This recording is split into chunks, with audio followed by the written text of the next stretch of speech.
পঞ্চম শ্রেণীর প্রিয় শিক্ষার্থীরা, তোমাদের জন্য অনেক অনেক শুভকামনা। আশা করি তোমরা সবাই ভালো আছো, সুস্থ আছো। আমি অদিতি সিনহা তোমাদের বাংলা বিষয়ে পাঠদান করব। এর আগের ক্লাসটি তোমরা দেখেছিলে? এর আগের যে ক্লাসটি আমি ফেসবুক পেজে আপলোড করেছিলাম। আবার অনেকে জুম ক্লাসও করছো। আমরা চাইবো যে তোমরা সরাসরি জুম ক্লাসে অংশগ্রহণ করো, ঠিক আছে? এটা বেশি তোমরা উপকৃত বেশি হবে। তারপরেও যারা পারছো না তাদের জন্যই আমরা এই আয়োজনটা করেছি যে আমরা ফেসবুক পেজে আপলোড করব, তোমরা সেখান থেকেও ক্লাসগুলো দেখতে পারবে। তোমাদের জন্য কোনোভাবেই ক্ষতি না হয়। এই করোনাকালীন সময়ে ঘরে বসে তোমরা যেন নিজেরা পড়াশোনাগুলো শেষ করতে পারো, সেই জন্যই আমরা আমাদের যথাসাধ্য চেষ্টা করে যাচ্ছি। আমরা সরাসরি ক্লাসও নিচ্ছি, আবার এভাবে ধারণকৃত ক্লাসগুলো ফেসবুকে আমরা আপলোড করছি। তোমরা যেভাবে উপকৃত হও আমরা সেভাবেই খুশি, ঠিক আছে? কিন্তু পড়াশোনা করতে হবে, কিন্তু ঘরে বসে সময় নষ্ট করা একদম যাবে না। তাহলে তোমরা কি ছবিটা দেখে বুঝতে পারছো যে আজকে আমরা কী পড়ব?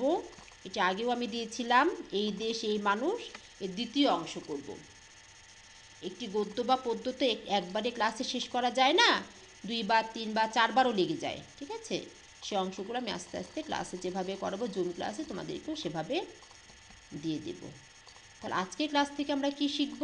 আজকের ক্লাস থেকে আমরা শব্দার্থ শিখতেও লিখতে পারবো, প্রশ্নের উত্তর লিখতে পারবো, যুক্ত বর্ণ শিখবো, লিখতে পারবো। তাহলে চলে আসো বাচ্চারা, আমরা আমাদের পাঠে চলে যাই। প্রথমে আমি তোমাদের কিছু শব্দের অর্থ দিচ্ছি। এর আগের ক্লাসে আমি তোমাদের অনুশীলনী শব্দের অর্থ দিয়েছিলাম। আজকে আমি গদ্যের ভিতর থেকে কিছু কঠিন শব্দের অর্থ দিচ্ছি। একেবারেই কঠিন না, মানে কিছু না জানা শব্দের অর্থ আমাদের থেকে যায়, সেগুলো আমি দিচ্ছি। কেন দিচ্ছি? কারণ এই শব্দের অর্থগুলো জানলে পরে তোমাদের বাক্যটা জানতে সুবিধা হবে। বাক্যটা জানলে পরে লেখক কী বোঝাতে চেয়েছেন সেটা তোমরা বুঝতে পারবে। আরেকটি কথা হচ্ছে যে তোমাদের কিন্তু এই গদ্যের ভেতর থেকে অনুচ্ছেদ থাকবে। সে অনুচ্ছেদ থেকে তোমাদের শব্দের অর্থ থাকবে, প্রশ্নের উত্তর থাকবে।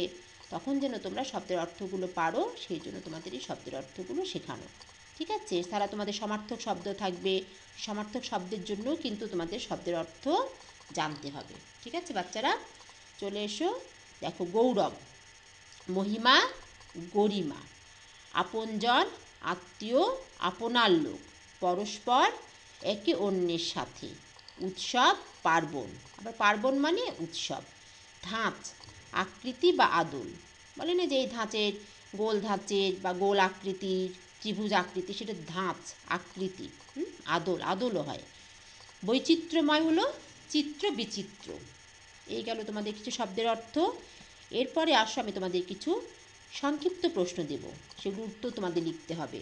আমি জুম ক্লাসে এই প্রশ্নের উত্তরগুলো শিক্ষার্থীদের তখনই লিখে নিয়েছিলাম এবং আলোচনা করেছিলাম, কিন্তু তোমাদের ক্ষেত্রে তো এটা সম্ভব না, তাই আমি আলোচনা করব, তোমরা বাড়িতে নিজেরা বসে বসে এই সব প্রশ্নের উত্তরগুলো লিখে ফেলবে, ঠিক আছে? দেখো আমি আলোচনা করছি, তাহলে বুঝতে পারবে যে উত্তরগুলো কেমন হবে, কি হবে।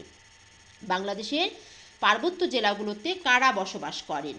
বাংলাদেশের পার্বত্য জেলাগুলোতে বিভিন্ন ক্ষুদ্র জাতিসত্তার লোকজন বসবাস করেন, যেমন চাকমা, মারমা, মুরং, তঞ্চঙ্গা ইত্যাদি। কৃষকদের সম্মান করতে হবে কেন? এটা আমরা জানি, এর আগে আমি আলোচনা করেছিলাম যে কৃষক আমাদের কি করেন? খাদ্যের যোগান দেন।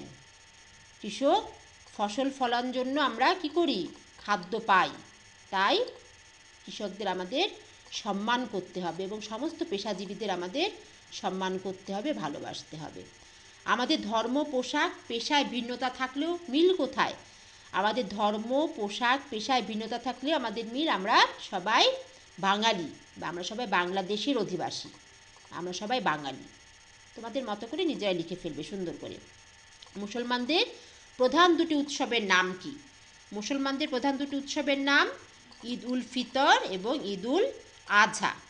বৌদ্ধ খ্রিস্টানদের প্রধান উৎসবের নাম কি? বৌদ্ধদের প্রধান উৎসবের নাম বুদ্ধ পূর্ণিমা এবং খ্রিস্টানদের প্রধান উৎসবের নাম ইস্টার সানডে আর বড়দিন। এদেশকে ঘুরে দেখা দরকার কেন?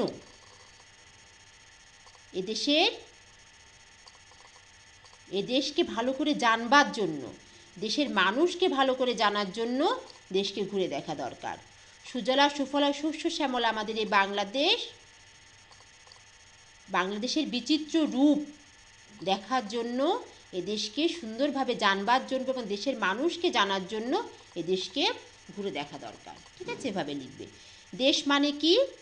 দেশ মানে দেশের মানুষ, আকাশ, নদী, প্রান্তর, পাহাড়, সমুদ্র, এইসব। দেশকে কার সাথে তুলনা করা হয়েছে? দেশকে মার সাথে তুলনা করা হয়েছে বা দেশের জননীর সাথে তুলনা করা হয়েছে। ঠিক আছে, যে যেভাবে পারবে সুন্দর করে গুছিয়ে লিখে ফেলবে। এরপরে আসো আমি তোমাদের কিছু যুক্ত বর্ণ দিচ্ছি। এই যুক্ত বর্ণগুলো তোমাদের কি করতে হবে? যুক্ত বর্ণগুলো আগে বিশ্লেষণ করতে হবে, তারপরে একটি শব্দ গঠন করতে হবে এবং সেই শব্দটি দিয়ে একটি বাক্য গঠন করতে হবে। ঠিক আছে, আমি তোমাদের আজকে একটু দেখিয়ে দিয়েছি, কিন্তু বাক্য গঠন আমি করিনি। বাক্যটা তোমরা নিজেরা নিজেদের মতো করে সুন্দর করে গঠন করে ফেলবে। হ্যাঁ, অবশ্যই বাক্যটি হতে হবে শ্রুতিমধুর এবং সেই বাক্যটি যেন একটি আমাদের মনের ভাব প্রকাশ করে। বাক্য কি? যে কথাটি দ্বারা আমাদের মনের ভাব প্রকাশ করবে সেটি হচ্ছে বাক্য। তাহলে যে এমন একটি বাক্য লিখবে যেটি দ্বারা আমাদের মনের ভাব প্রকাশ পাবে এবং সেটি শুনতেও ভালো লাগবে। দন্ত ন ম, দন্ত ন যোগ ম কি হয়? জন্ম। জন্ম দিয়ে কী করতে পারো বলো তো? জন্ম দিয়ে কী লিখতে পারো? যে আমার সৌভাগ্য যে আমি এদেশে জন্মগ্রহণ করেছি, বা আমার সৌভাগ্য যে আমি বাংলাদেশে জন্মগ্রহণ করেছি। ঠিক আছে, গ জ ফলা, গ যোগ জ ফলা কী হবে? সৌভাগ্য। এগুলো আমি আর করে দেবো না, কিন্তু তুমি নিজেই লিখবে। ত র ফলা, ত যোগ র ফলা। এভাবে দেখো, জ ফলা এরকম ব্রাকেটে দেখিয়ে দিতে হবে, র ফলা এরকম ব্রাকেটে দেখিয়ে দিতে হবে। ত র ফলা দিয়ে কী হবে? বৈচিত্র্য। দন্ত ন ধ, দন্ত ন ধ দিয়ে কী হবে? বন্ধু। মূর্ধন্য স ট, মূর্ধন্য স যোগ ট কী হবে? খ্রিস্টান। ম রেফ, রেফ যোগ ম কী হবে? ধর্ম। চ ছ, চ যোগ ছ কী হবে? পোশাক পরিচ্ছদ বা শুধু পরিচ্ছদ। ম প, ম যোগ প সম্পদ। ত ম, দেখো আমি আগেও আলোচনা করেছি, এটা ত ম, মটা কোথায় চলে গেছে? ওপরে।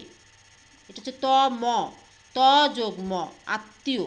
আর এই দেখো ত দন্তন্য, দন্তন্য দেখেছো এখানেই রয়ে গেছে, দন্তন্য দাগটা এই পর্যন্ত থেকে যাবে। হ্যাঁ, ত দন্তন্য, ত যোগ দন্তন্য কী হবে?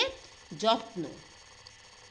ঠিক আছে, এখানে দন্ত ন ম দিয়েছে, এটাতে তোমরা জন্মগ্রহণ করতে লিখতে পারো, জন্ম লিখতে পারো।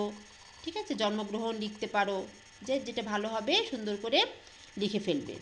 এই হলো তোমাদের বাড়ির কাজ। আজকের ক্লাসটি এ পর্যন্তই। আশা করি সবাই বুঝতে পেরেছো। ভালো থাকো সবাই, সুস্থ থাকো। তোমাদের জন্য অনেক অনেক অনেক শুভকামনা। শুভ বিদায়।